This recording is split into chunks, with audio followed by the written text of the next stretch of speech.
All right, good afternoon, everyone. We'll go ahead and get started. My name is Delaney Dixon. I am a Clean Transportation Program Manager with NASEO, the National Association of State Energy Officials. We are the only member organization to represent the state energy offices in all of the 50 states and territories. So we are excited to kick off our freight electrification project and discussion series this afternoon. I'm joined by my colleague, Cassie Powers, Chief of Staff at NASEO, who will be providing some welcoming remarks and getting us started. So I will pass it over to Cassie. Thanks, Delaney, and hello, everyone, and thank you for joining our webinar on planning for freight electrification. As Delaney mentioned, this webinar is kicking off a new initiative that NASEO has launched to support state energy offices and other policymakers across the country to strategically plan for on-road freight electrification investments. We've been working with our transportation committee for a number of years to support state energy offices as they design and implement transportation electrification, alternative fuel, and other clean transportation programs. And for the last year or so, have been hearing an increasing number of kind of questions and comments from committee members noting a growing attention to medium and heavy duty electrification in their state, with a lot of questions specifically aimed towards the need for planning for freight electrification. What's coming, when is coming, what level of investment is needed. And so in an effort to address these questions and help states proactively plan for increased investment in electrified freight, NASEO is launching the project Supporting the Freight Electrification Transition. And this project will feature a virtual discussion series, the first of which is being hosted today, and will seek to answer a number of different questions, which we'll go through in a moment. And at the same time, NASEO will be working with several states across the country to develop action plans outlining steps to enable freight electrification while supporting the greater transportation and energy systems, all while engaging state and private sector partners to guide these initiatives.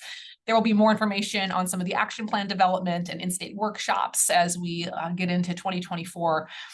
But we did want to highlight just some of the questions that we hear from some of the energy offices as well as other players in this field. There have been many questions around where and how many freight charging hubs are going to be needed in the short to medium term and what the appropriate level of public sector investment is.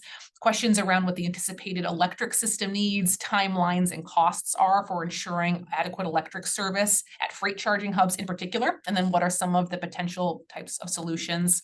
There's questions around how states can advance plan for public freight charging at NEVI sites in particular, but as well as other publicly funded charging locations.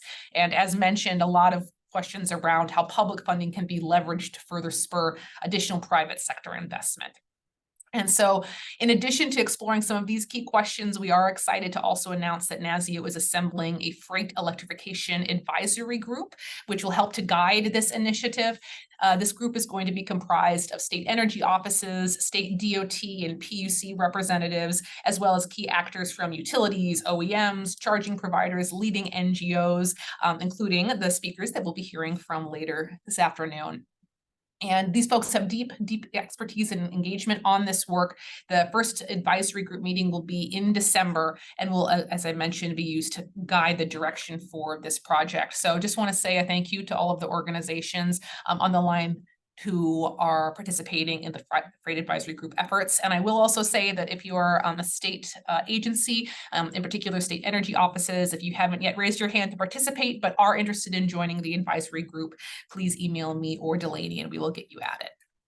So with that, I am very excited to kick off this first webinar in our discussion series, which will feature presentations from experts at ICCT, CalSTART, and National Grid, who will share deep dives on priority locations for freight electrification and the electrical infrastructure needed to support charging for medium and heavy duty EVs, as well as to explore some of the current freight electrification initiatives underway. And so I'm going to provide some quick introductions, but then we'll leave it to our panelists to share more about their expertise before launching into their presentations. And so we're thrilled to be joined by Ray Panjaris, the Director of Heavy Duty Vehicle Programs at the International Council on Clean Transportation, as well as Jordan Stutz, Senior Director of the Northeast Region at CalSTART, and Charlotte Hagen, Principal Analyst of Clean Energy Development at National Grid. And each of these folks have been leading some in-depth analyses around what charging infrastructure is needed and what some of the electric system needs are for the rapidly evolving freight electrification sector. And so, Ray, I'm going to turn it over to you to get us started. Thanks for joining us. All right. Well, thank you for that introduction. And I'm now sharing my slides. So if you can't see them, let me know. But as the first speaker, first I want to thank NASEO and all the members of the team who've organized this webinar today and also who have established this new Freight Advisory Committee. And I'm a proud member of this committee that I think is playing an important, it's the right moment. And this is a really important role, I think, for NASEO to support, especially considering how in the United States our infrastructure needs are really determined at the state and local level. So there's a key leadership role, I think, that NASEO is playing here, and I'm very glad to be a part of that. As the first speaker today, I just wanted to set the stage for the discussion by sharing some highlights of research that our organization, the ICT, has been publishing recently, and I'll focus on work primarily in this year that is designed to support the national conversation around where, when, and how much charging infrastructure our class 4 to 8 vehicles on US roads need. So ICT, for those who don't know, is an international research organization. I'm based out of our San Francisco office, and as director of our heavy duty vehicles program, I'm working with our teams across all the major vehicle markets, including in the European Union, China, India, Brazil, and other places where we're also seeing these questions come forward. And we're also seeing how different countries are navigating the infrastructure challenge and also bringing forward solutions. And I really want to make sure we end, at least I end with my presentation on that point. What are the solutions to delivering what we need at the right time? So just to kind of give you a few data points to help you understand the trends that we think are there in the market. The Inflation Reduction Act, as I think some have rightly noted, is a really powerful climate policy. So it's delivering a suite of incentives that are stimulating demand for zero-emission vehicles of all categories. At the ICT, we've looked at the incentives that are available to the class 4 to 8 vehicles and have found that the incentives have the potential to bring the market to about to a zero emission ZEV sales share of about 44% in 2030. And that would continue to grow even as the incentives tail off. For today's discussion, I wanted to highlight a key point of that analysis, which is that we don't find that the fuel cell market share will be meaningful. Let's say we think it's a minor fraction of what we expect will be primarily a battery electric powered truck and bus fleet. That has to do simply with the economics. Fuel cell powered vehicles are more expensive to buy, and they will continue to be for quite a while than battery electric vehicles are. They're less efficient, so they require more energy to operate. And if it's green hydrogen we're talking about, that green hydrogen is a pretty expensive fuel. And even with key reductions in the cost of producing and delivering that fuel, which we absolutely need to see in order to decarbonize all energy uses, that still probably won't be enough. So we are at the ICT quite bullish on battery electrification in the heavy duty vehicle space, including for long haul. And I think that's an important takeaway for the infrastructure conversation, because it helps navigate questions around, well, how much should we just wait for hydrogen? Because from our perspective, there's no need to wait. And just to reinforce that point, we find in a separate analysis that we published earlier this year that in the long haul tractor segment, battery electric long haul trucks are expected to record the lowest total cost of ownership across all the available powertrain options by 2030. And we make that, we come to that conclusion based on a bottoms up total cost of ownership for seven separate states. We actually found and worked with utilities in each of these states that we thought were representative, basing our cost of energy off of their rate structures for electricity. And in that way, I feel confident in our ability to model what is the true energy cost of a long haul tractor. So there's the potential for this particular segment to actually be cheaper to operate than diesel. And that also leads to the power of this energy transition, which is that it could actually reduce the cost of freight in the United States. But that might not be true if we follow a fuel cell path. And so that's where we want to really be careful about committing too early, I think, in hydrogen. So if we take this assumption that it will be dominated by batteries, meaning we need charging, the question becomes, well, where do we need it? How much do we need? And when do we need that available? Because as we look at this market transition today, we're finding that all the major truck manufacturers have commercialized products across a wide range of vehicle categories, that the total cost of ownership is quite favorable for a large number of those. And across every category, we expect to see that TCO parity with diesel by the end of this decade. So if things are going so well on the vehicle side, it just begs the question, is the infrastructure side of this equation able to keep pace with that progress? Because if not, that will be the bottleneck to the transition, and that is something that we need to control. So the ICT came at this question in three ways. We wanted to understand, where does charging infrastructure need to go? When does it need to be ready? And how much power needs to be available? So if I go back to that earlier assessment, when we looked at a 44% ZEV market share in 2030, this is the scenario that aligns with that. And basically what we come to the conclusion on is that by 2030, we would expect there to be about 1.1 million zero-emission Class 4 to 8 vehicles on US roads. That's equal to about 10% of that vehicle population. Now, heavy-duty vehicles are really a single-digit fraction of all the vehicles on US roads. So in general, this is still a pretty small number. For those of you that follow the light-duty space, we're not talking about really that many vehicles. But this is going to translate to a clear need on the charging infrastructure side. And I'll get to some of what that need looks like, especially when we consider the fact that we're going to see vehicles with megawatt-hour batteries. We're going to need chargers that get up to 1 megawatt of capacity. So there'll be a lot of demand, especially on the distribution grid, that we'll have to watch out for and plan for in order to satisfy the needs of this fleet. So we've tried to resolve that demand spatially, and the way that we've done that, and here are two maps that illustrate that progression from 2025 to 2030. What we've done is we've mapped to the US roadways using data provided by the FHWA, where exactly that energy would be consumed.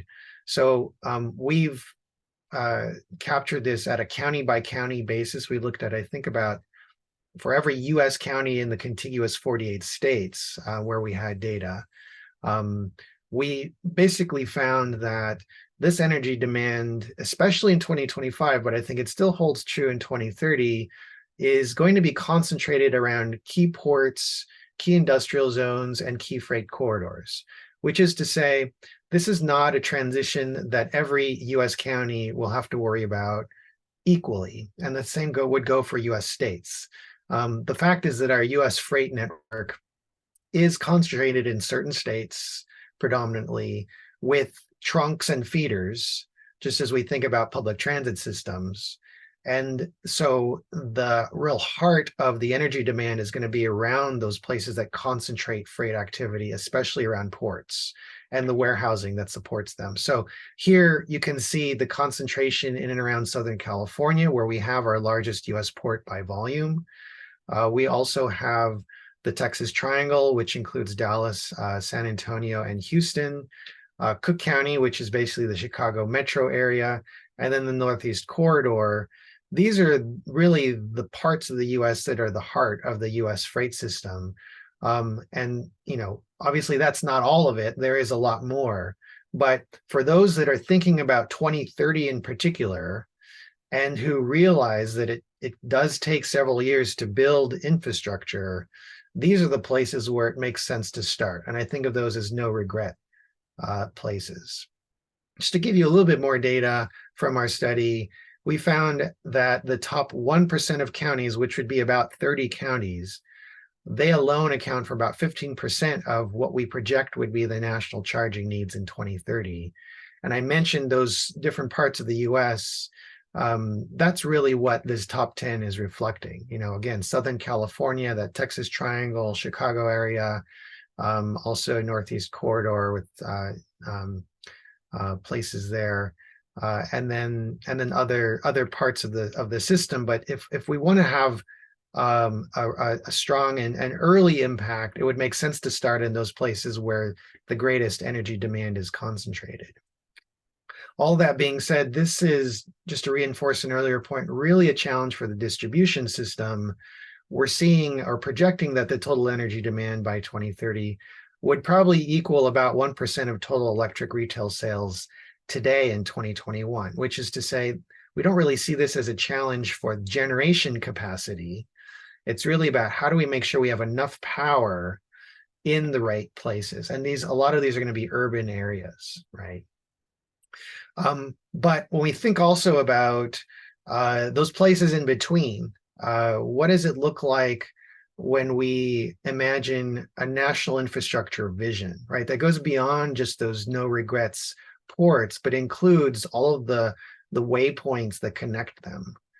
We have also looked at the energy demand along these freight corridors, especially focusing on long haul.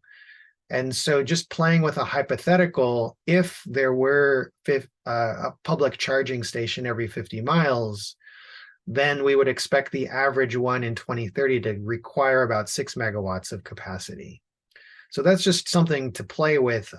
Not saying we recommend that, as I think in the early stages, it'll be challenging to get that built out every 50 miles. But let's say if we could aim for every 100 miles, just as a core network, I think that would definitely get things going, especially along just a handful of key corridors, including places like the I-5, the I-81, I-10. There are a couple of these obvious corridors that freight traffic is really concentrated on, where we could expect to see a strong business case for deploying this charging. Just to wrap up here, I wanted to conclude with just a final message on what are the ways in which we could be delivering this capacity early and at the right scale. Because we have heard that some fleets, who are for the first time working with utilities to build out charging infrastructure, are realizing that there are processes they've got to follow. There are timelines they're not familiar with, and they're demanding more, right? And the more that they're demanding is basically speed. How can we get this stuff built out faster? So the options that we've identified that utilities have available include things like maximizing the use of existing grid capacity. There are certain solutions that don't require new rules or authorization, like just reshifting or rebalancing existing feeder loads, tapping in perhaps temporarily into their non-firm distribution capacity, using things like dynamic line rating, and also doing things like either enabling or actually investing in smart charging. We're seeing fleets putting battery storage on site already, and that can be helpful to the grid. So there are ways in which the utilities could perhaps support that even more. But there are other ways to also bring more flexibility to how investments in load growth may be happening in the near term.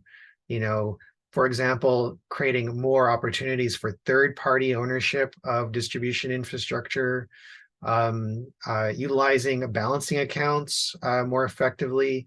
Some of these are slight changes to rules and process, but not necessarily rewriting the rule book. We think that there's a lot of low-hanging fruit there. As for the long term, we think that it would be smart for the regulators of utilities in partnership with states, and I think with the support of groups like NASEO, to do proper planning. So to identify early what are those no regret zones in the freight infrastructure system and network, to align with what their expectations are with respect to what the energy needs are in those places, and to make sure that there are processes that can move towards energization faster, because those are no regret zones and because we know that that's where freight activity is concentrated. So I'll end with that and appreciate the opportunity. Again, thanks so much to the NASEO team, and I look forward to the discussion. So with that, I'll hand it back to you, Cassie. Thanks so much, Ray. One thing I forgot to mention at the beginning is that if folks do have clarifying questions, please feel free to type them into the Q&A or use the chat. You can also use the raise your hand function and we can unmute you to ask your question. Ray, we do have a question on, is there a way to see the more granular data for states, in particular the infrastructure analysis, as we are beginning our planning for these types of projects? Great question. So one thing that I can offer, and what I can do actually, is post in the chat a link to the website where we posted the study that I've just shared, because on that page you can find a download of all of the county by county data that is visualized in some of those maps. And so we also have data at the state level, but we have more granular data at the county level. It would take you just a little bit of work to aggregate the counties up to the state level, but they're all labeled by the state that they're in. So I don't think it should be that much effort. On top of that, there are other resources that are increasingly available to state energy offices, including a project called EVs to Scale that I'll just mention, being led by EPRI, in partnership with others who provided them with data. They have even more granular data available. So I think there's some of these emerging options, and I hope that certainly through NASEO we can support making those resources more available and accessible. Excellent, thank you. Just a note too, we've had a couple of questions about whether the recording and these presentations will be made available. The recording will, and so presenters, I'm going to volunteer that the presentations will as well. And so we'll be sure to get that to attendees after the webinar. So thanks, Ray. I think now we are going to transition over to Jordan at CalSTART. So Jordan, I will turn it over to you. All right, thanks so much, Cassie. Can you see my slides? Yes. Okay, great. Thank you to NASEO for having me. Really excited about this webinar. And CalSTART is really excited to be a brand new member of the NASEO Fleet Electrification Advisory Committee. Thanks for having us as part of that. For those who are unfamiliar with CalSTART, we are a national nonprofit working to support the evolution of the clean transportation industry. We work with our over 300 members across the clean transportation ecosystem to deploy new technologies and to help demonstrate their viability and the viability of new business models to expand their growth. We also work on public policy, so we're really excited to be part of this webinar today and to be working with all of you who are on the line. We do a lot of work with our member companies. So if you're ever interested in figuring out how we might be able to help you navigate the clean transportation transition, happy to chat. And we put on a lot of events to try to connect our industry partners with policymakers and other stakeholders to make sure that we're doing everything we can to move this industry forward. I'm going to start by sharing some of the context that really shapes the way that we do our work. We start by recognizing that the freight industry is the backbone of our economy. The vast majority of the nation's freight moves on trucks. That industry also employs almost 8 million people and includes almost 40 million trucks. Those trucks drive a lot of miles, over 300 billion miles every year in this country, and they're burning over 30 billion gallons of diesel and 9 billion gallons of gasoline. That's a lot of pollution. Ray mentioned that medium and heavy duty vehicles account for single digits in terms of percentages of vehicles on the road, but they account for much more than that in terms of their pollution impact. We're talking almost 30% of GHG emissions from vehicles, 45% of NOx emissions, and over half of the particulate matter that comes from vehicles. We need to act with urgency to clean this up. So we're really excited because at the last COP, the US joined the Global Zero Emission Vehicle MOU and made a commitment to set a target for 2040 of 100% new sales of zero emission medium and heavy duty vehicles. As this group knows all too well, there's a lot of action happening at the state level. We're really excited about the progress being made by the 16 states that are part of the NESCON medium and heavy duty MOU. We're really excited about all the progress that's happening in adoption of the Advanced Clean Trucks rule.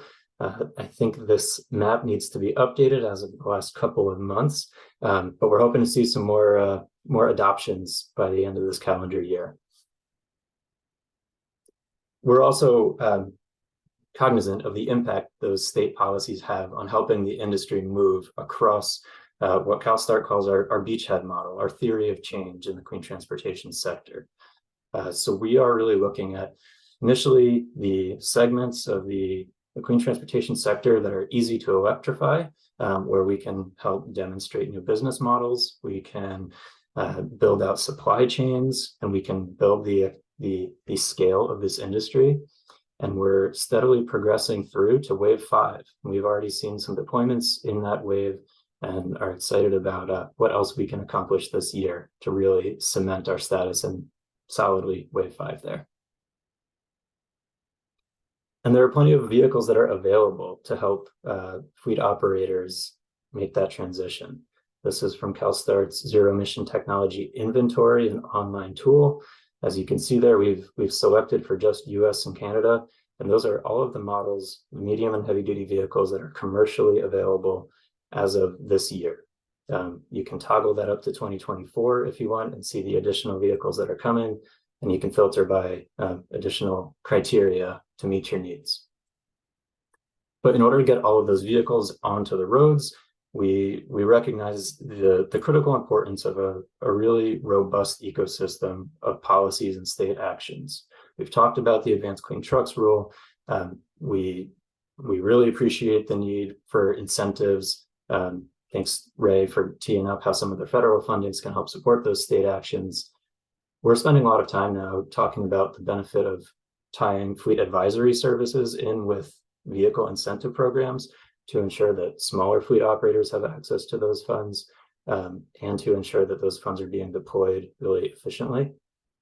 And then I'm not going to walk through each of these bullets. I think this group is familiar with them, but we're excited to work with anybody who wants to help move these items forward.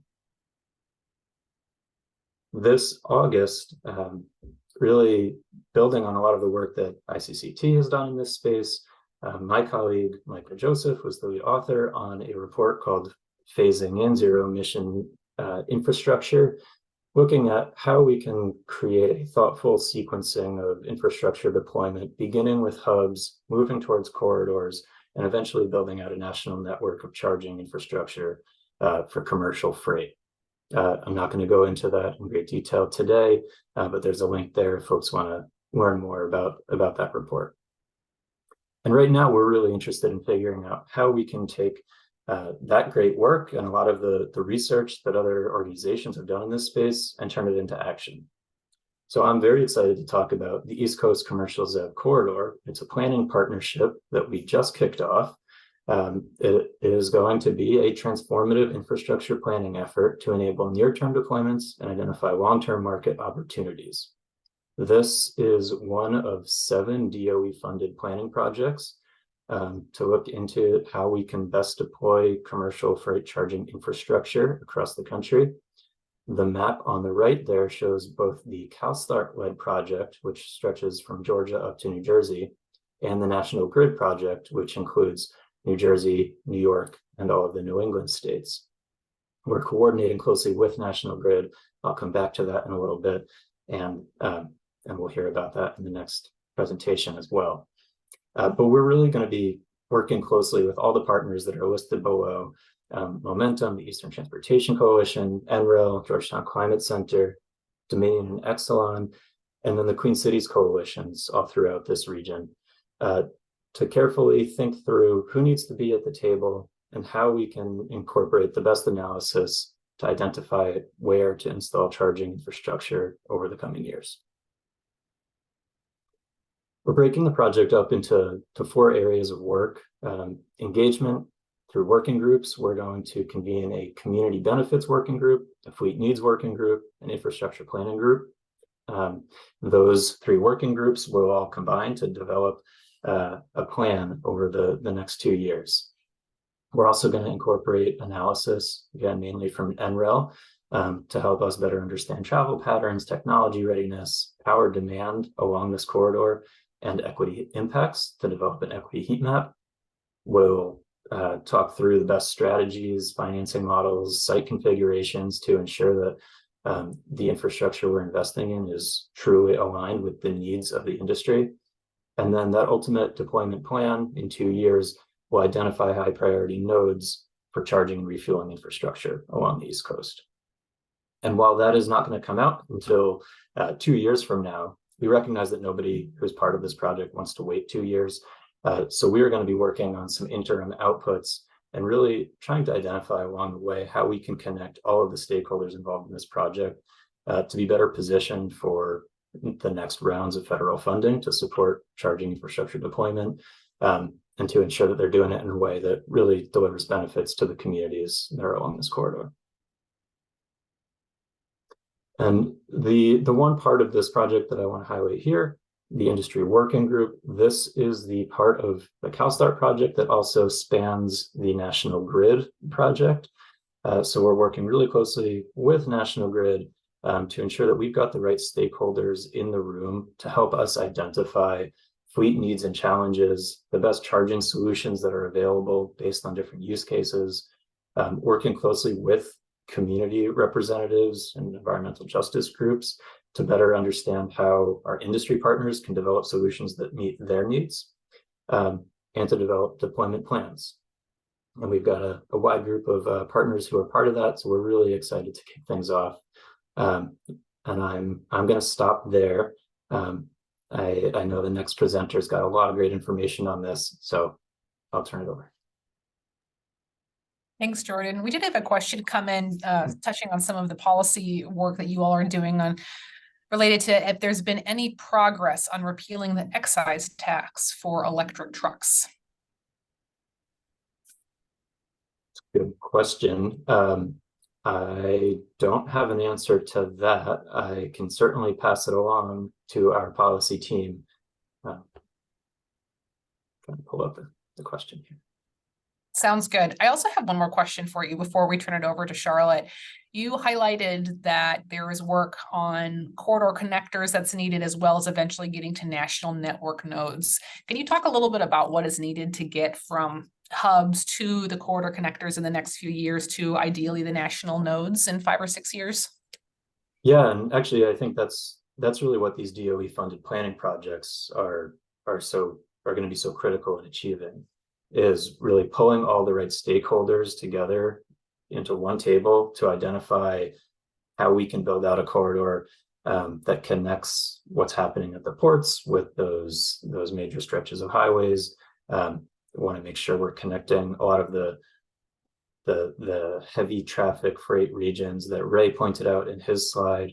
And then I think once we have essentially those backbones of commercials and infrastructure, we're going to be in a much better position to make smaller investments to connect to those corridors and make sure that every business that relies on freight feels like they have the charging infrastructure out there to electrify. Got it. Thank you. And we did have a question earlier from Stephen. Stephen, just wanted to invite you to ask your question if you still have it. Otherwise, we can get to it during the discussion portion as well. No, that's fine. The excise tax was what I was curious about, and y'all covered it. All right. Thank you. Well, then with that, I'm going to turn it over to Charlotte to talk a little bit about some of the work done by National Grid. Charlotte. Thanks. Okay. Can I get a confirmation if people can see my screen right now? Yep, we can see it. Great. Okay, well, thank you, Cassie and Delaney, for having me, and Ray and Jordan. Always nice to share the screen, I guess, with you both. As we met beforehand and talking about this, we sort of had this order intentionally because, Ray sort of sets the stage of what the market looks like, how incentives are looking, different options of both near-term and long-term solutions for both utilities and for state energy offices to think about. Jordan sort of provides this bridge around thinking about how does the, that conversation of incentives then look when you're looking at hubs versus corridors and sort of making those connections and then connecting to the DOE funding that's really pushing forward a lot of this. I'm going to really connect back to that at the very end of the sort of national grid side of that. And what I'm here to talk to you about is what does that look like for a utility? And how are we thinking about planning for freight electrification in our service territory? Now, National Grid, we are an electric and gas utility mainly in Massachusetts and New York. I'm particularly focused on New York, but I also have worked a lot on our Massachusetts side as well. And the slides I'm about to show you actually come from the medium and heavy duty vehicle proceeding that is happening in New York State right now. And this actually connects to one of the last points that Ray made around how do we identify these no regrets zones and investments for the sort of longer term planning for fleet electrification. And that's what New York State right now is doing through the medium heavy duty proceeding. It's bringing together a lot of stakeholders and saying, how can we collectively define where some of these investments should be made? How do we identify these areas? And we at National Grid, we've been thinking about it. And I really encourage those of you who are interested in this topic to follow what's happening in New York and in that proceeding right now. I know CalSTART also spoke last week, I think. I was out on vacation, so I unfortunately missed it. But I think these slides give a good sense of how we're thinking about this and connects together a couple of the things that both Jordan and Ray hit on. And I think one of the things that we think about a lot is decisions that we make today do shape what this future looks like, right? And we can make some smart decisions today and make sure that we bring together the right stakeholders to make those decisions in a way that is best for accelerating transportation decarbonization so that we meet these net zero goals, as well as how do we do this in the most cost effective way? How do we make sure that we're not building redundant infrastructure that won't be used? How do we make sure we're making smart decisions? And so it's really important that we bring the right people together as we make those choices. So I'm going to talk about kind of three areas of work for us. So the first I'm going to talk about is our electric highway study.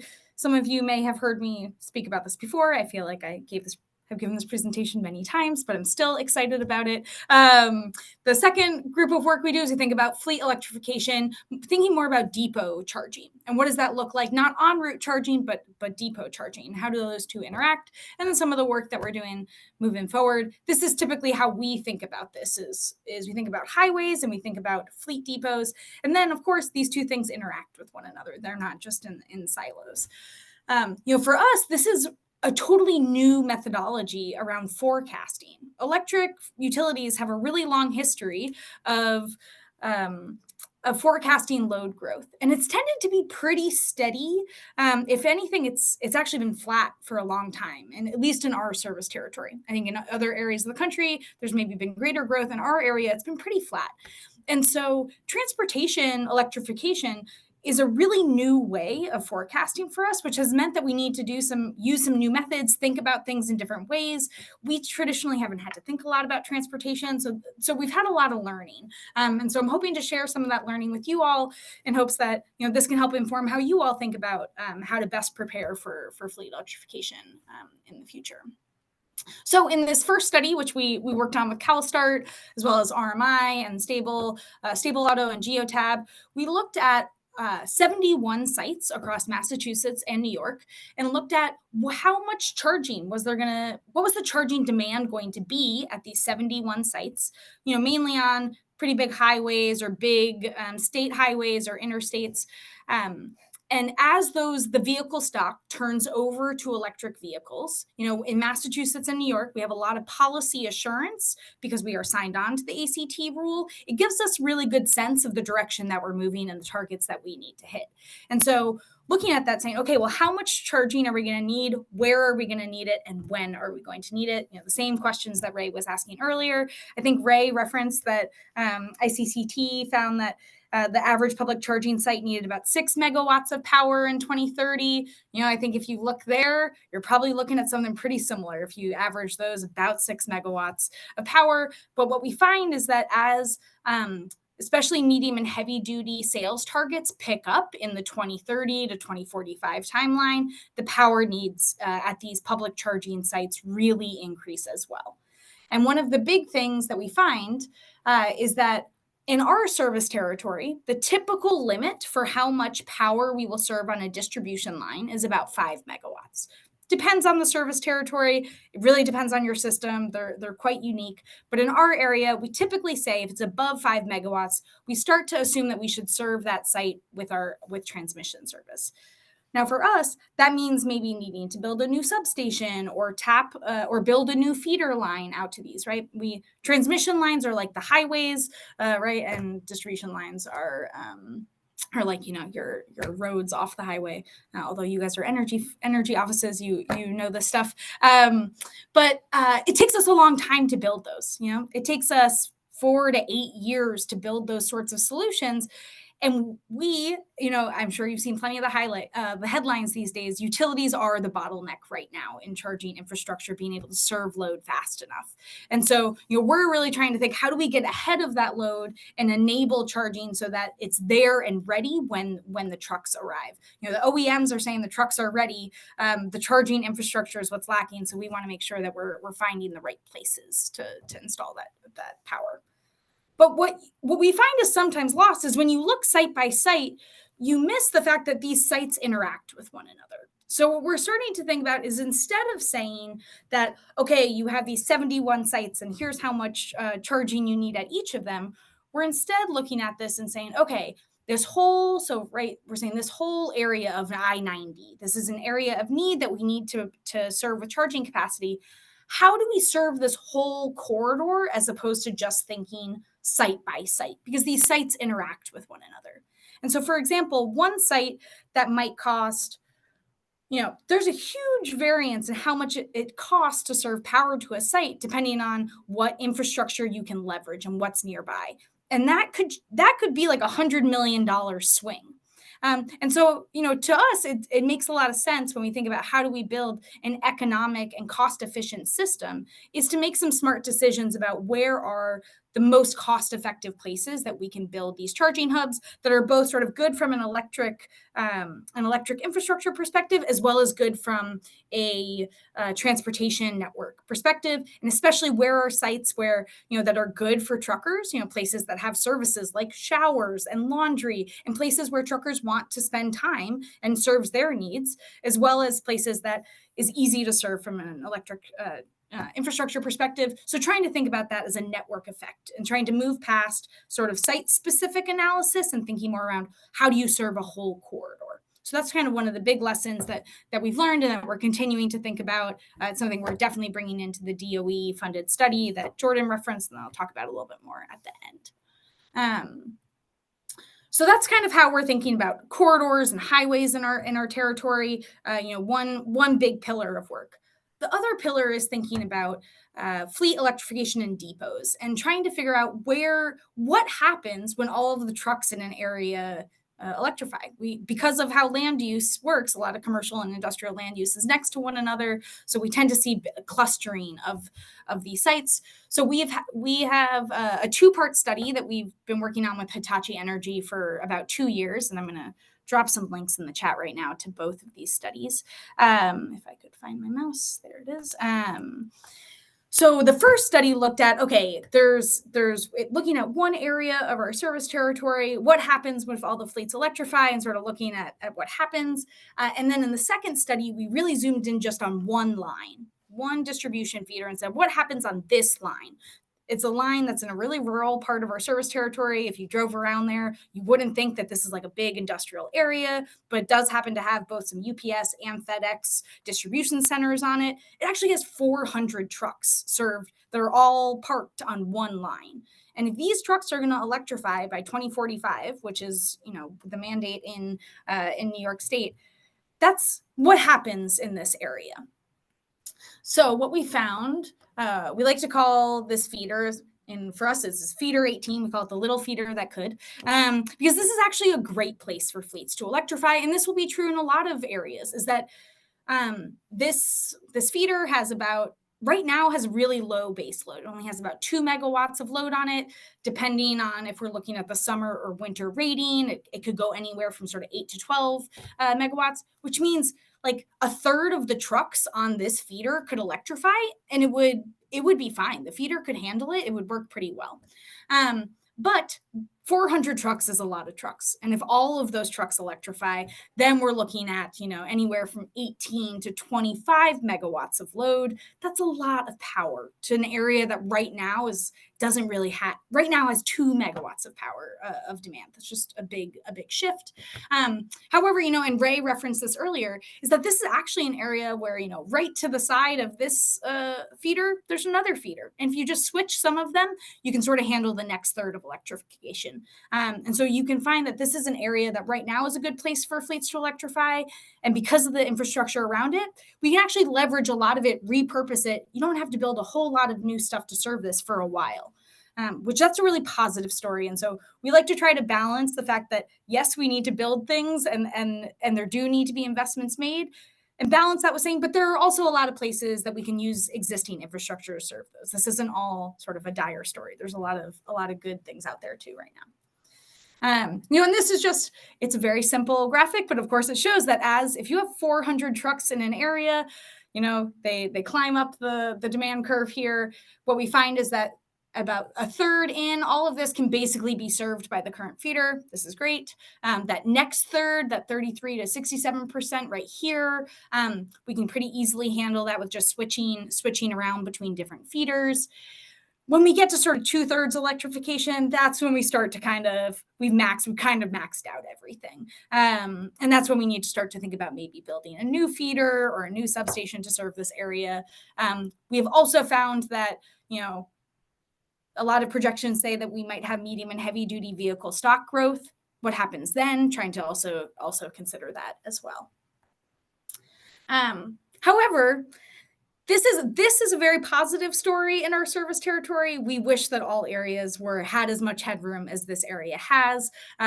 This is actually, so if we look at this, the way to basically interpret this is that what this is saying is that 97% of our feeders can take any new load. 3% of our feeders are already maxed out. Can't put anything new on them. They're already at their top line rating. A little under 80% of our feeders could take 7 electric trucks, no problem, and could charge them. But as you have more and more electric trucks, there's fewer and fewer parts of our feeders that already have that, right? We're in an area that we've had flat electric load growth for a long time. We haven't been building and expanding our system. We've been trying to max out and use everything we had because that's what's most efficient for customers. We don't want to build something unless it's used and useful. But in the wave of transportation electrification, we really have some building to do with some of these places. And it's sort of the point that this case study feeder that we looked at is quite unique. Only about a quarter of our feeders have that much headroom on it. So this is, of course, the areas that big fleets right now want to go to. They want to go to the places where that headroom exists. And a lot of our sophisticated customers, the first movers that we hear about a lot, they're finding these areas and they're using them up. The problem is what happens when the next customer asks for service. They're the one who then is maybe they're not the first mover, and then they therefore are sort of penalized because a lot of that headroom has been taken up by others. So we're trying to figure out how do you make sure that you're building the power to the right places for when those next customers come along. And what we see is something like this in the future, because transportation and the electric system, they're both networks, and investments in one area impact investments in the other. So, for example, this is a cartoon version of actually a very real part of our service territory where we happen to know there's a large service plaza right on the highway that has a lot of demand for charging. It's also right next to some school bus depots, a state transportation depot, and a bottling facility. There's a lot of other customers around who would benefit from, let's say, a new substation that both serves the highway area and can serve, some other areas as well. That there's sort of this push and pull that you use the capacity in areas where you have it today, you build ahead, and then that sort of helps to address the next area of need. So that way you're hopefully you're trying to maximize these investments as much as possible, making them as useful as you can. So the last part I'll say is that, so what's next for us as we build on the highway work and the depot work, what's next? The next is scaling that depot work and figuring out, okay, we figured out in one very small part of our service territory, we literally counted on Google Maps, every truck we could find in the area. It's not necessarily the best method, but it was what we had at the time. And so now we're trying to be a little more sophisticated in that analysis. So looking at depot databases that are publicly available through our states, using vehicle telematics from OEM partners, as well as propensity modeling to identify these clusters of fleets, identify where are fleets parked in our area, and how many trucks are there, what kind of behaviors do they have, what will their charging profiles be. The next thing is we go over those again and we perform a manual review of them and really look into, okay, is that depot really there? Is that count accurate? Does that make sense? And then we basically prioritize those clusters by quantitative and qualitative criteria, and refine those load forecasting. And so, for example, trying to find both areas that have existing headroom and areas that are going to need some investments today. Is it in a disadvantaged community? Is it near an airport?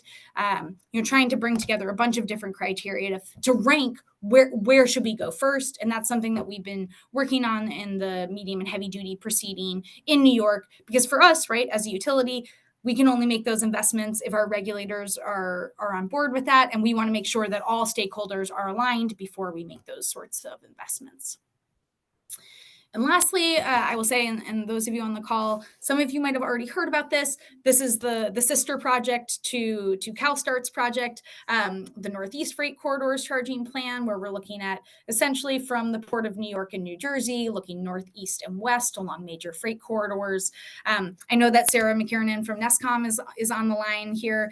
Sarah and NESCOM is leading a state agency advisory committee where we're getting state agency feedback on this, because we know that we need to get everyone kind of aligned on where these no regrets investments should be, so that we can start building, so that we can be ready in time. So through this study, we're looking at 3,000 miles of corridors. We're doing that same load forecasting we did in the electric highway study, but just scaling it to a larger geography, looking at about 100 sites across the region, and working really closely with CalStart, because of course the 95 corridor connects the two, and using this as a way for hopefully states also to be able to look for federal funding and use this as a way to leverage support for those projects. And if you're interested in getting involved in this, if you haven't heard it yet, I'll drop my email in the chat as well, and of course reach out to Sarah as well, who's been a really fantastic partner on this project.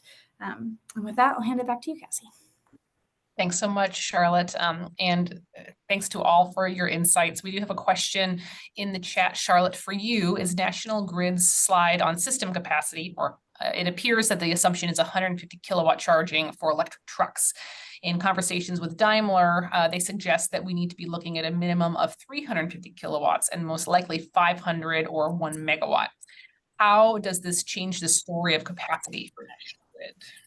Yeah, that's a great question. So we tend to think about when we think about corridor charging, so public sites, we've been studying it at 350 kW charging as the charging speed at public sites. We have also been studying what it looks like with 1 megawatt chargers at those sites, because that is what we hear from OEMs, is that especially the public sites, we're assuming faster charging. That chart was part of our study around depot charging, where we do assume slower charging speeds at depot sites. So when we think about, and there we see a pretty big range of charging speed depending on the type of vehicle.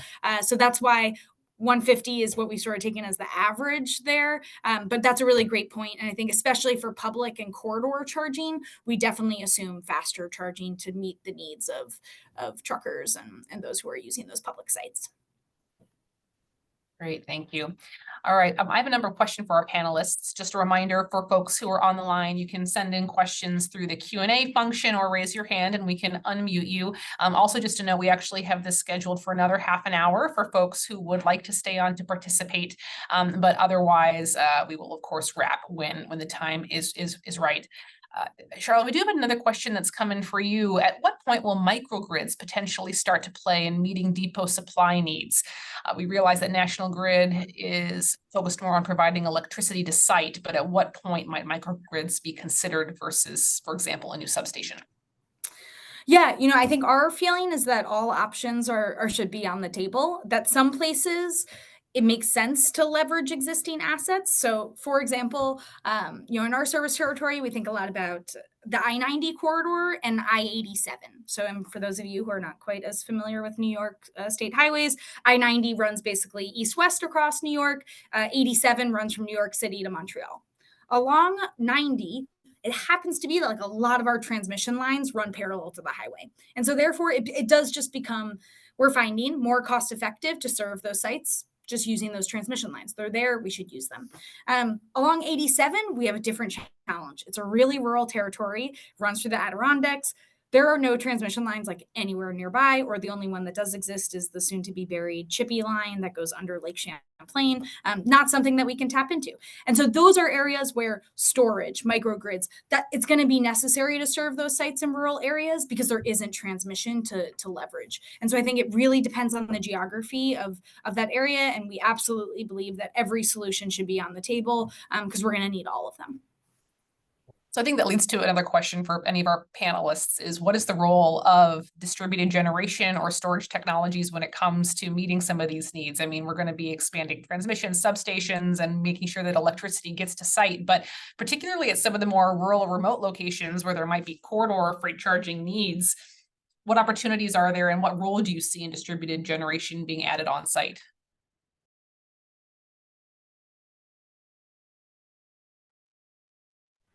I'll jump in quickly. I think particularly in some of those rural locations where there might not be capacity and where there might still be some fairly punitive demand charges, it's a really interesting opportunity to start demonstrating the viability of pairing high-powered charging with some distributed energy resources. So we're trying to figure out how those economics might play out in a few case studies and hope to make that more replicable so that can be what the future looks like. To the question about the microgrids, trying to figure out how we can be a little bit less reliant on already constrained assets to bring electrification to just about anybody who would want it. Yeah, I think my same thing about the microgrids is sort of every solution is on the table. I do think there's some places where there's just space constraints. When we're looking at a if in 2030 we're assuming that the average public charging site needs 6 megawatts of power. 6 megawatts in solar farm territory is like many acres, and that is so there's some places in geography where that works and areas of the country where there's abundant land. That's great. In other areas that's just not, there's just not enough space. And so you might need some other solutions there. I think obviously energy storage is going to play a big role in that and helping to both bring down demand charges and balance those load curves depending on where you are. But I think, it's again, all solutions are on the table, but it is really location specific and figuring out what constraints there are in your area and what solutions are going to fit. If I could just add one additional thought here, which is slightly tangential, but bear with me. I think a lot about fleets that are already installing backup power solutions on site, right? I mean, the default is a diesel generator. So going forward, there is a question that fleets will need to answer, which is, do we continue to use a diesel generator as our backup power Or is this an opportunity for us to use some other way to provide backup power? And that is where they might be looking at on-site storage. They might be looking at photovoltaic, but just some way to tap into power if that grid goes down for whatever reason.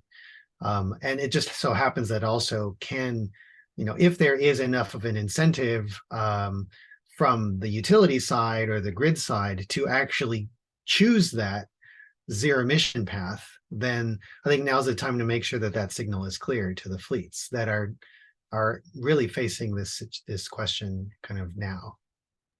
Well, and Ray, you had mentioned earlier in your presentation the impact of the Inflation Reduction Act and federal policies on helping to move the market and provide incentives. There are a number of incentives for some of that storage to be utilized in the short term. So it's a good jumping off point for some of your early projects. We have a few questions related to data, but before we get there, I did want to touch on the no regret zones. It seems like all of you have identified the importance of acting quickly on areas that can electrify fast to really get this started. And I'm wondering if you could talk about some of the common policy or regulatory hurdles that may prevent investments in no regret zones and what policymakers can do to address those.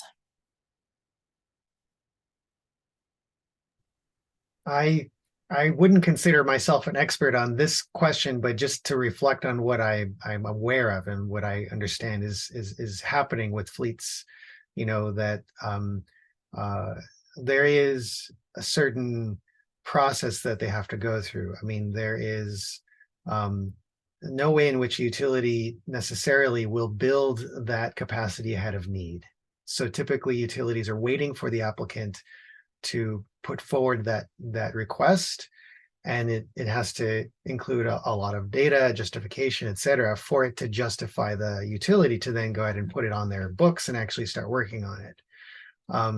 So one idea that has emerged in discussions I've been having with some folks that are former utility regulators is, how could a state, whether that's its utility commission or some other agency, just in advance draw a line around a particular region and say, this is a place where maybe we're prepared to do something a little bit different because we know that there will be demand, especially in a state like, let's say, New York, where there is a zero emission sales requirement.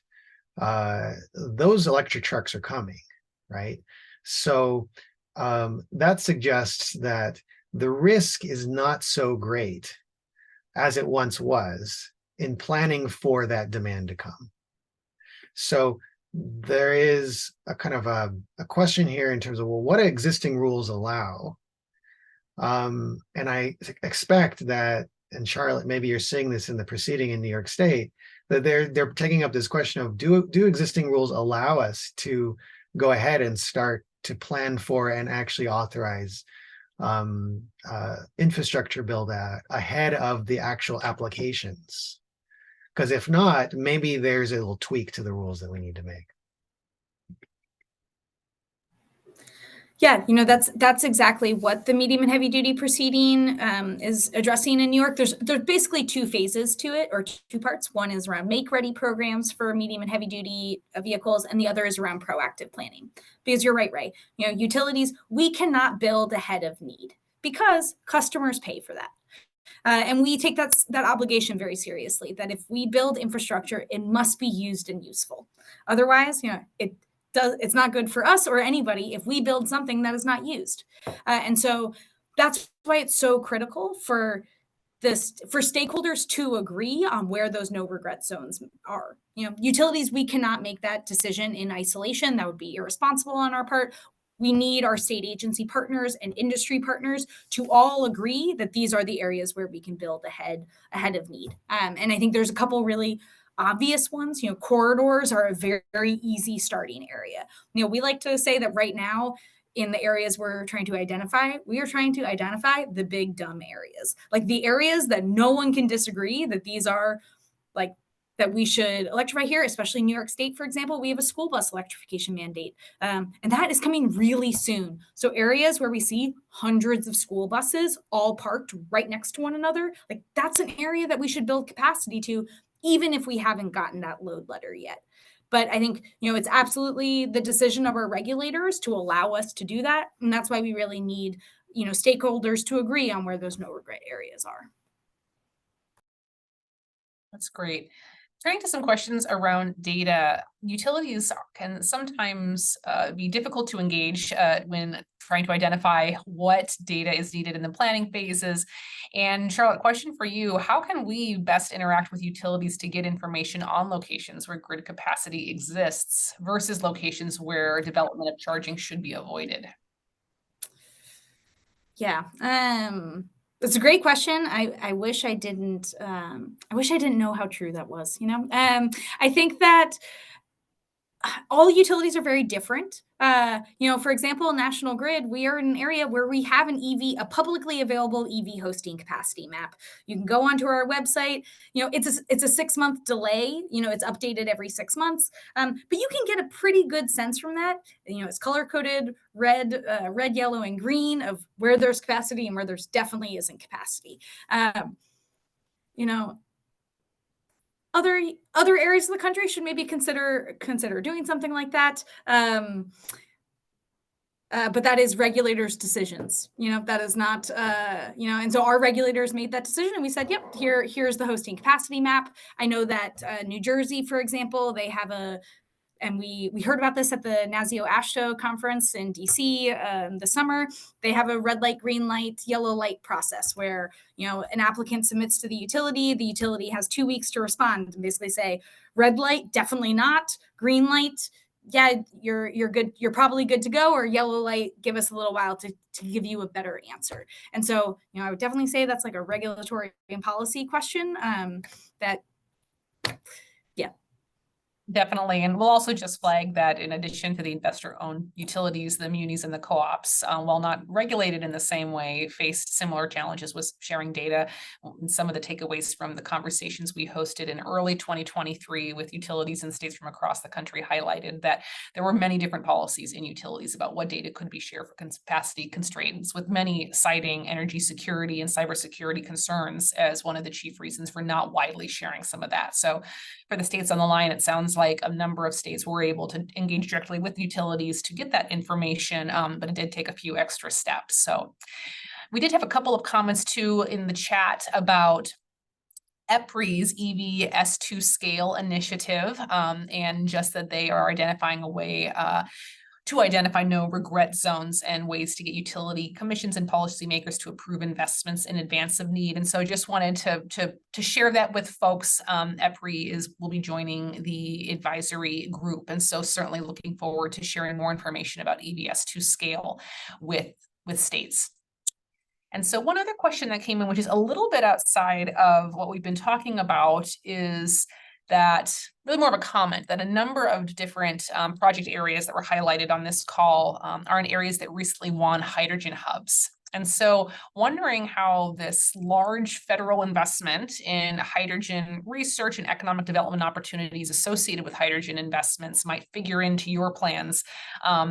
And Ray, I know that at the beginning of your presentation, you noted in particular ICCT's focus on battery electric. It seems like there's a lot of good reasons for that to be happening. But has any of the recent federal investments or any recent technology changes changed the focus at all?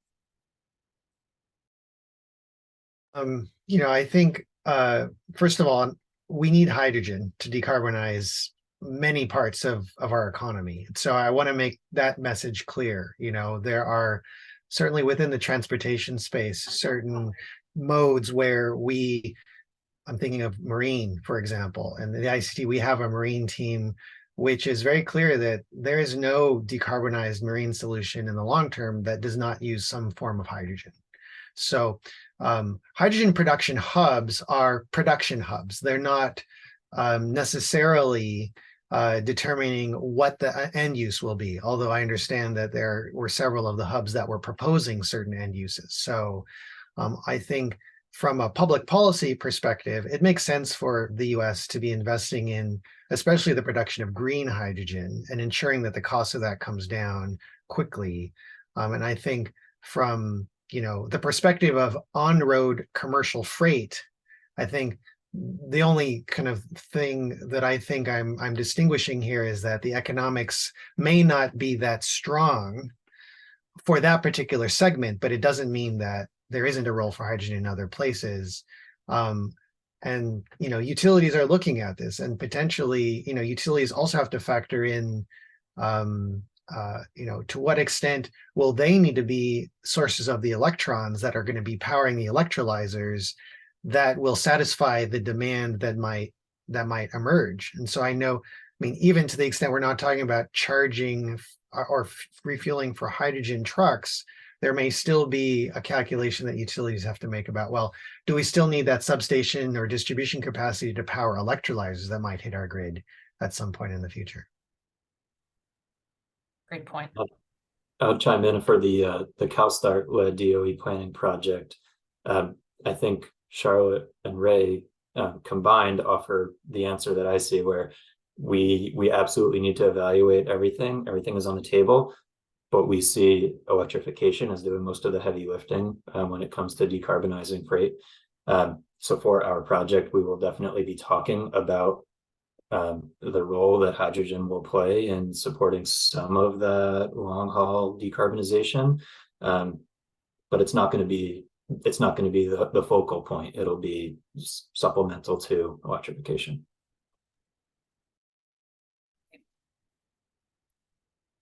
All right. Well, that's taking us to the end of our questions from the audience. And so I did want to ask just a final question of our panelists. As you all know, and as we've talked about, we are kind of gearing up for this project. We'll be engaging all of you as well as others on the line through the Freight Advisory Group to really help make recommendations for energy offices in particular, but state policymakers as they are developing their plans for freight and medium and heavy duty electrification. If you could each just take a moment for maybe a sentence or two with something you'd like to leave the state policymakers on the line with on where to get started. If they are new to this, but they are about to embark on the beginnings of freight electrification planning in their states, what are the first things that they should be thinking about? And Ray, we'll start with you. Well, I see state energy offices as the ones leading the planning process for freight electrification. So what that requires is that the relevant staff understand their role and ensure a tight collaboration with your state regulators of utilities and your environmental agencies that might be setting new regulations on fleets, because it's that unity of purpose and direction led by the state energy offices that I think this transition really needs. And so I'm hopeful that with NASEO support, state energy offices can really play that role going forward. Thank you, Ray. Jordan? Yeah, I would encourage state energy offices to start a dialogue, if they haven't already, with a lot of stakeholders, and not to shy away from including stakeholders who are really frustrated with the status quo, because they're going to be motivated, they're going to have some good ideas, and they're going to help you push things forward. Thank you. And Charlotte? Yeah, let's get started. I think that this is the something we often say is like, there is no such thing as a stranded asset right now when it comes to transportation electrification, that we just need to agree on where the first places are, and we need to do that soon. And once we make those decisions, the next ones are going to get a lot easier. I think there can be some analysis paralysis right now, that we want to have the perfect forecast. And let's not let the perfection be the enemy of the good here. Like, let's get started on the big dumb ones. Let's just get started on them. Yeah, it's really elegant way to end it. A great way to end. We need to get started on the analysis, but avoid analysis paralysis. And so with that tongue twister, let me thank Ray and Jordan and Charlotte, as well as Delaney, for helping to organize. And I would also like to thank the Energy Foundation for supporting this work. As mentioned, we will be following up with our Freight Advisory Group, as well as any other state agencies that would like to participate in the dialogue. And we'll be kicking off some of the action planning processes with the states in 2024. So thank you again for joining us, and a special thanks to our panelists, and enjoy the rest of your day. Goodbye. Thank you.